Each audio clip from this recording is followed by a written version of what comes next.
No, you and I have. Small purchase, big happiness. Do you think Lizzie Borden sharpened her knife? Clap on, clap off.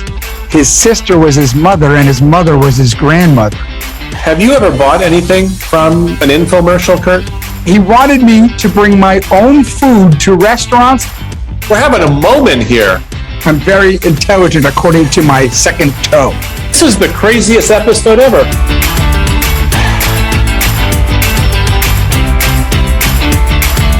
Well, isn't this 2 bits of fun and candy corn in your ear? It's another episode version of Smart Drivel. Sounds like you have Halloween on the mind, Kurt, with the candy corn reference. You're a candy corn fan? I am a huge candy corn fan. I like to put them on my teeth and make like fangs out of them because they are soft enough they can go into the molars or the canines. I have a very old friend who I think I've known since the 3rd or 4th grade who was a listener of Smart Drivel, Michael Borchetta, who loves candy corn. The two of you should get together and have candy corn. When I was studying in London, my mother sent me a package overseas to London. All it was, candy corn. Because they don't sell that in London? No, they didn't send me anything else. They never sent me money. So this is Kurt Schneider, and my co-host is Jon Ellenthal. Hello, everybody. So before we get started, I also said something in the intro there, which is on my mind these days because of a song I was listening to earlier. What's that? 2 bits. How much is 2 bits worth? You know? It's less than a pence. No, you don't know how much 2 bits is in American money? Nope. You know, we used to say shave and a haircut, 2 bits. I've never said that. Not even once. Very old expression. And in fact, there's a song that I love today that talks about 4 bits. 2 bits, and you can't really do the calculation, but 2 bits is 25 cents or a quarter. Kind of hard to split it in half. So a bit is 12.5 cents? That's why you never hear of a bit. You always hear of 2 bits. If you listen to the very famous song by Roger Miller, King of the Road, he talks about rooms to let 50 cents. And later on, when he's trying to come up with the money to do it, he says, 2 hours of pushing broom buys an 8 by 12 4-bit room. People think it's 4-bedroom. It's 4-bit room. Well, is there an expression 2 bits, 4 bits, 8 bits a dollar? Because that sounds a little familiar. Could be. Makes sense. I could have just made that up, but I can't imagine why I would have wanted to. So Roger Miller, King of the Road, there we go. 2 bits, 4 bits. Just made me think of it because I was listening to that song earlier today. Well, I'm glad you brought up the topic of small amounts of money, Kurt. Yes. Like 2 bits, because we're going to dedicate this episode to really small purchases we've made that have had a really big impact on our lives. That we have or humans have? No, you and I have. Small purchase, big happiness. Okay. I just thought of one as you said that. Please. And I don't use it enough. This is a inexpensive plastic thing with some metal in between, but it's a knife sharpener. And I don't use it enough. And when every time I do use it, I am so thrilled because you slice and just, oh man, is that a good feeling? You know what? I recently experienced that. I think probably for the first time because we don't have a knife sharpener, but we recently took our knives to this truck. There's a truck parked right near our local farmer's market. Farmer's market. Thank you. I just totally went blank there. You helped me out. You were like a verbal life preserver. Thank you, Kurt. Mm-hmm. In any event, there's a truck parked there. So we brought all our knives in one day, had them sharpened. They probably had never been sharpened before. Brought them home. I cut a tomato and it was like a completely different experience. So I had no idea what it was like to use a sharp knife, which may be an indication of just how much I cook or we cook here. What I'm going to do now is sharpen them each night before I cook, before I cut something so that they're freshly sharpened. Well, if you just sharpened it, doesn't the sharpening, the honing last more than a day? One use? I use different knives. Why don't you sharpen them all at once and then not sharpen them again for a while? Do you think Lizzie Borden sharpened her knife? I don't know. That's a good question. Man, cutting through sinew. Did she kill her victims by plunging the tip of the knife into them or by slicing them like Jack the Ripper? I think she garroted them. Then she would have needed to sharpen her knives. I think that I think that Mac the Knife is actually one of the greatest songs. It's from the Barber of Seville, is that right? I don't know if that's where it's from, Kurt. Two Penny Opera, I think. Anyway, Two bits? Bobby Darin made that famous, right? Bobby Darin, the husband on Bewitched? No, that's Darin, just Darin. No, Bobby Darin, who was amazing. He was like Beyond the Sea. He was like a hipster groove man who wanted to be, sadly, he lived in the same time as Frank Sinatra, and he had a wild life story. He was raised by his mother with his sister, but guess what? His sister was his mother, and his mother was his grandmother. I believe what Mac the Knife is based on some 18th century story. Yeah. Of a womanizing highwayman. Anyway, all right, so that's how we got to Knives, and Knives Out, great movie. So tell me, what is a cheap or inexpensive small purchase that has made a big impact on your life, like knife sharpeners have on mine? I think I'll start with the clapper. Clap on, clap off. Did you ever have the clapper? No. Did you buy it? Well, I think I actually had it as a kid, so it was an inexpensive thing, may have been a gift, and I did install it back in the 70s or the 80s, whatever it was, but I can't say it had a big impact on my life. I think my use of it was short-lived because doing this to turn the lights on and off is a novelty that wears off pretty quickly. I would think so. And just being able to flick, it's not like it's a big, tough thing to do. You know what? But now we have remote control of all of our lights.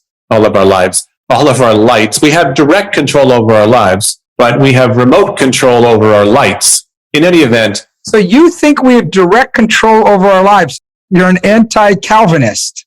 John Calvin thought the exact opposite. He said everything's predetermined. I'm going to listen to a guy who's from Calvin and Hobbes for my life lessons. Not that Calvin. John Calvin, who was Swiss back in the 16th century. And if he's Swiss, there's definitely holes in his cheese. Might as well be holes in his theories as well. Exactly. That's what they did there. So what about, you talk about things that are inexpensive. You just made me think about the clapper that, as we talked about in a previous episode, Ron from Ronco just passed away. But clap off. When you would go to the local Woolworths, or even now you go to a CVS and you see the aisle that says, as seen on TV. Yeah. There's some great products in there. Ron Popeil has to be one of the great salesmen in American history. Ron Popeil, that sucker could slice, it could dice, and it even got sharper after you cut through a rock. If he were Willie Loman, the book would not have any sort of like gravitas to it. Have you ever bought anything from an infomercial, Kurt? Be honest. Yes. What did you buy for, let's say, that spray on hair? No, I don't need that. I bought the singers and songwriters of the 1970s, actually 60s and 70s collection from Time Life Music. And I probably received 16 CDs or something. You know, and this is mind-blowing because I was all set to make fun of you for purchasing something off an infomercial, and I'm sitting here about 95% sure that I also bought singers and songwriters. I loved it. I may have to check with my wife, who's in charge of the family memory, but I'm pretty sure she will tell me that, yes, I too bought singers and songwriters of the 70s. That's incredible, Kurt. We're having a moment here. And I only have one CD left because it was stuck in my car and I just got it out after I threw out all my CDs years ago. And it is indeed Singers and Songwriters, probably volume 3. It's the one where Wildfire, where the horse goes up. The horse that got lost in the fire? Yeah. They called her right after Brandy. She's a fine girl. Yeah. I'm going to find that. I don't know if we still have CDs and jewel cases anywhere, but I'm going to look for. I really dug Singers and Songwriters. You would not have heard Mac the Knife on there because Bobby Darin did not write it. Plus, it was also like back in the 50s, eh? Yeah. You know what? There were some great songs on Singers and Songwriters. Can you remember anything else? There were tons of them. I loved them all. The Poetry Man was at 17. Their names never get called for games of basketball. Oh, it's so sad. Like, that's the kind of thing you'd find like a horse with no name. Those of us with ravaged faces. The city of New Orleans, Arlo Guthrie. Yeah, but you know what's good on there? It reinstigated my love affair with Glenn Campbell because... Like a rhinestone cowboy. Yeah, but Gento on My Mind is just perfect. All right, getting back to the subject at hand. Wasn't he involved with Tammy Wynette at some point? I'm sure he was. Yeah. You sure he was because he was involved with a lot of women, or Tammy Wynette was involved with a lot of men? What did you mean? I think all of the above, and they were two of like country, well, he was more crossover, but country superstars. By the time he got to Phoenix, you know. Anyway, Jon. All the way from Tacoma? No, don't you be doing any Eagles on me. Listen. All right. I've got one for you, Kurt. Okay, this is not a purchase I use anymore, and I'm happy that I don't use it anymore. But when I did use it, which was for years, very small purchase, solved a problem that I experienced every day. And that was my inability to hang on to the collar stays that came with my dress shirts. Now, more recently, they sew them in so they don't slide out. So you don't use them. But they can still be damaged during dry cleaning, and then you got a problem.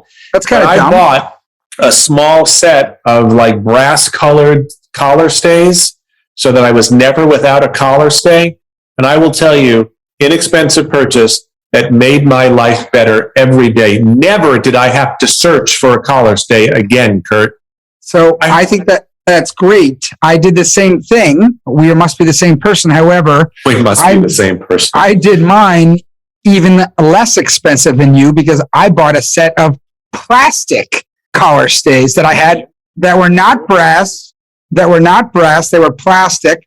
I think my first ones I got were from Brooks Brothers, but it was worth every small penny because I put them in all the time because I too lost them in a stiff wind. Would have made me go like Sally Fields, or when she was the Flying Nun. Sister Buttrill. What a great and ridiculous show. That was her name. She was a flying nun. Yeah, you could just imagine the pitch meeting. So she's a nun and she flies. We got this idea. You think she's got a bad habit. No, the habit's a good habit. This is a relatively new, inexpensive, small purchase, which has made a huge impact in my life. This was probably 6 years ago. The first one was a gift, but then like all good things that are really terrific, you end up buying it for yourself so you have more. That's a good test. Large ice cube tray. Now, the trays are not large, but they're regular size and they accommodate large ice cubes.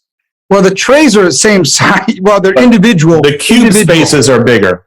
Individual large ice cube makers. How about that? Yeah, that is a great thing because we know how much you enjoy the spirits. So having the right ice cube with the right surface area so that the cube doesn't melt too fast and dilute your drink, changing the chemistry and the taste, not good. I too have large ice cube trays, but I don't think I use them with the regularity that you do. Well, first of all, you don't use them with a mixed drink. You don't do it with anything. Kurt, come on. Smart Drivel listeners know that. Tonic, club soda, it's only for stuff that you would either normally have neat or if you want to go on it on the rocks. And it's actually beautiful for scotch because scotch is supposed to be drunk neat. I happen to like it on the rocks. However, the rocks do melt too quickly and therefore you lose it. And I have a round one. And I was just going to say that. I also have a square one. I too. I was going to build on your point with my round version. And rarely do you get it perfectly round because the top is always a little bit flat. But how do you choose, Kurt, whether you want to use a big square cube or a big round cube? Now, there's an oxymoron for you, a round cube. Yes. I'll tell you how. Is it a mood thing? The round cubes melt or thaw, whatever you want to call it, slower than the square ones because they don't have any edges which have more friction to make them melt quicker. So if I'm having a summer scotch, like a Glenmorangie, and I wouldn't mind it getting a little colder quicker and diluted, then I use a square one. But in the winter, where I want a peaty scotch we talked about, round. So we can agree, though, that the round ones look cooler, yes? Square ones are pretty cool, too. Aren't you disappointed when you go to a finer restaurant and you order one of their more expensive drinks, perhaps an expensive glass of reposado, and they bring it to you, and you ask for one ice cube because that's all it takes, and they don't have the big ice cube. They give you the little ice cubes that melt in an instant. Look, or you could do what I do, which is just have a drink at home and have a second drink at home and then go to the restaurant and just order water. This is like a cost-saving episode. Do you bring your own food to the baseball stadium as well?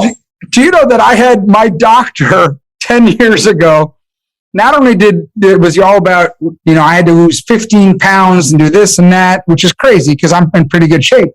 But he said he wanted me to bring my own food to restaurants and to friends' houses when they had dinner parties. Let me ask you a question. I want an honest answer. Have you ever brought your own candy into the movie theater to save money? Sure. Many times. Yeah. You're one of those, huh? For sure. Many times. I don't know that I've ever done that. Well, get on it. Look. I guess we're not the same person after all, Kurt. Not all of us can be as highfalutin as you are. Which brings us to my next small purchase that has made my life more joyous. About 10 or 12 years ago, I messed up my right wrist and arm in an ice hockey accident. I needed surgery and plates and screws and all sorts of stuff, which are there right now.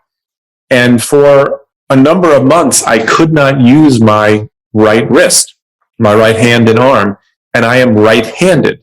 So I had to do a lot of things lefty. Do I really want you to continue with this? Well, you try shaving lefty with your offhand and tell me it's not weird. As long as you talk about shaving, I'm okay. Well, I'm going to talk about another SH word. Oh, no.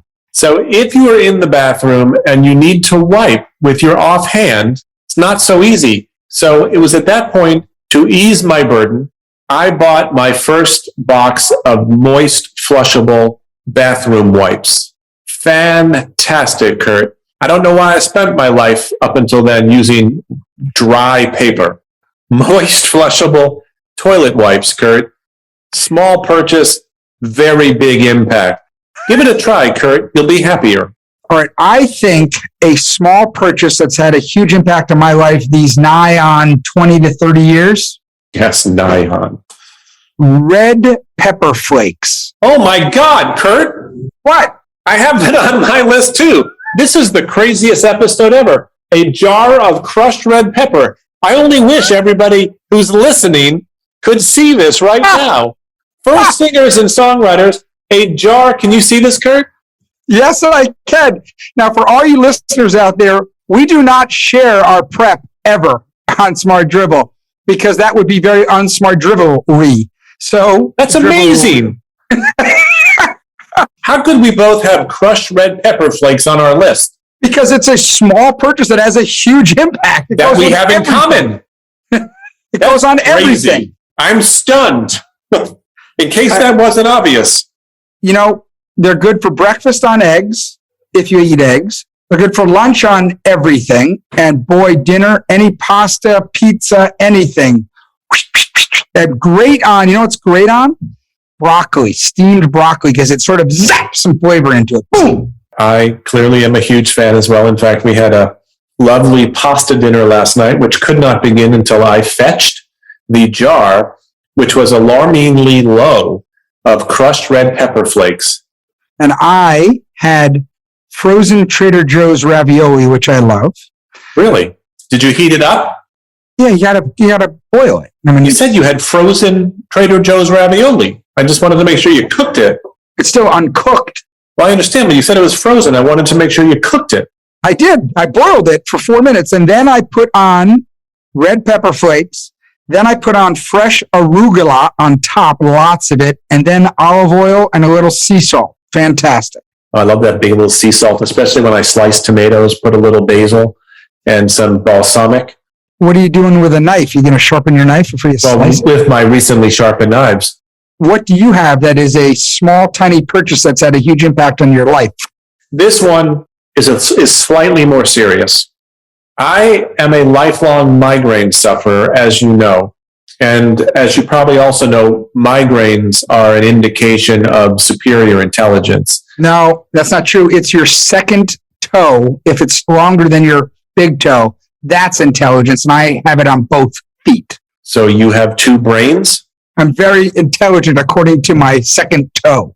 According to your metatarsals, you have a high level of intelligence. They tell me I'm very smart. I made up the part about migraines being an indication of superior intelligence. I hope you made up the toe part, but don't tell us. I didn't. It's true. Yes, I'm sure. It is. No confirmation bias there. Why don't you publish the scientific evidence, Kurt, on our Instagram account? I can do that. About 25 years ago, there began to become some meaningful breakthroughs in migraine medicines, pills that you could take to break the migraine. And I used to live in fear of getting a migraine at an inopportune time, like, on a big day or on a business trip or during a big meeting. But as these new pills came out, I got myself a keychain, Kurt, with a pill fob on it. And I always carried a migraine pill or two in there. So no matter where I was, I knew I could bail my sorry ass out if I had a migraine attack. And that pill fob traveled with me for more than 10 years and gave me a tremendous amount of emotional comfort. Brilliant. For a while, my friend about 15 years ago said we should all, when they first decided that if you get a heart attack, you should pop an aspirin in, that'll save your life. Right. So I put one in my wallet, and all I did was have like a aspirin dugout in my wallet. So that wasn't smart. Was it in the area where you had already had a larger indentation for your high school condom? I was going to say that was my high school one that never left there. I did have a friend in grade school who had to carry that big red kit in case he got stung by a bee. Oh, do you remember when we used to have like the dental health week and they'd come in, they'd give us a toothbrush and we had to eat that little red tablet and it showed us on our teeth where we hadn't brushed well? I forgot about that. I love that. That little red tablet was great. Do you think or was it just they did it to scare us? Do you think the swimming pool really did turn red if you peed in it? I was not the victim of that particular tactic of psychological warfare, no. Everyone was. Every single person in the United States, every kid, the lifeguards in every public pool said, if you pee in the pool, it will be red. Look, it's a very good idea, but the first time someone pees in the pool and it doesn't turn red, the jig is up, the news is out, I finally found you. Why? Because who's going to admit that they actually peed in the pool? You're the kind of person who would admit that he peed in the pool. Well, in some ways, I'm an open book, yes, and that's okay. I want people to come in, and I want to come into their lives, and I think that's how you connect better. Why be superficial, John? And just stay in their pool. This is how you connect with people? By opening up if I were to do such a thing. I think that's connecting. I think that's a problem with society today. Okay. So back to my friend Michael Borchetta, who I opened in the open. Candy corn. Talking about candy corn. And they called him pool peer. No, but Michael had a pool, and I was very young, so I had never seen this sign before. I don't swim in your toilet, so don't pee in my pool. And I thought that was damn funny as an 11-year-old. I haven't seen that ever. That's pretty cute. You've never seen that? No. Have you not left your house, Kurt? Yeah, I just never saw that sign. I don't swim in your toilet, so don't pee in my pool. It seems like a fair deal. So can we get back to my issue with society that people just have superficial relationships now and they don't go deeper and they're afraid to or something? We are both willing to be vulnerable, and you and I are believers that there's no better way to build trust and establish a real connection with somebody else. Open up, people. And being vulnerable. You know what? So you look ridiculous. Worst thing is you have a podcast where you basically expose yourself as a ridiculous person. And ask questions and give and take and do stuff like that, because that way you both have the same thing on the lists when you talk about small purchases. So what about this one as we're rounding out? Eyeglass repair kits, those small things you buy for 79 cents. And now that we're older and wearing eyeglasses more often, it's important to have, because that's the only one that has the screwdriver and the screw small enough to fit in there, though it falls off all the time. It's a great product. I have them. I've never been able to keep one for more than one particular repair. Me too. Because by the time I need one again, who knows where the hell that thing is, and I go out and buy it again. But that's certainly a good product. Do you know the kitchen brand OXO? Yes. I bring it up because I didn't know how to pronounce that brand. Do you? OXO? It's OXO. What would it have been? OXO? Why? It's a word, OXO. Well, it says OXO. You could have been pronounced OXO or OXO. I wasn't sure. You think it's so plainly obvious that it's ridiculous to be unclear? All right, go listen to some 70s singer-songwriters and get back to me. All right. Before we do, I want to tell you my last favorite small purchase that has brought real happiness to my life, and it's my Smart Drivel coffee mug, which I'm drinking from right now. And perhaps we should sell these, Kurt. And I'm drinking out of my Smart Drivel water bottle, also low cost and high value. That's because I gave it to you at a very low cost. Very low cost to me and really high value. Yeah, so maybe we should sell these because buying them two at a time. But you know what? If people let us know that they'd like to have their own, then we'll be happy to put them up for sale on our website. Here's what we will do. If you refer and get 20 listeners, new listeners, we'll give you a free coffee cup. How will we know if someone referred the listener, Kurt? We'll do some sort of QR code or something on there. I think you've solved it. Yes. You know what? Did you share the QR code idea when you were being hired as the executive chairman of a technology company? Shh! Don't tell people I'm executive chairman of a technology company. Well, that's like the equivalent of that scene in The Graduate, Plastics. Kurt's just saying in the interview, QR codes. All right, everyone. Thanks for listening to this version of Smart Drivel. We're going to be back next week with another new episode of Smart Drivel. John, what do we do with each one? Where we what? We promise the drivel and hope for the smart, Kurt. So we thank you for dropping by, and we hope we brought a little bit of drivel and smart to your run, to your commute, to your sitting in your workspace and listening with coworkers on speaker, whatever it is. Yes. Or perhaps driving in the car with your spouse, and we gave you a reason not to have to talk to your spouse. Goodbye, everyone. Bye.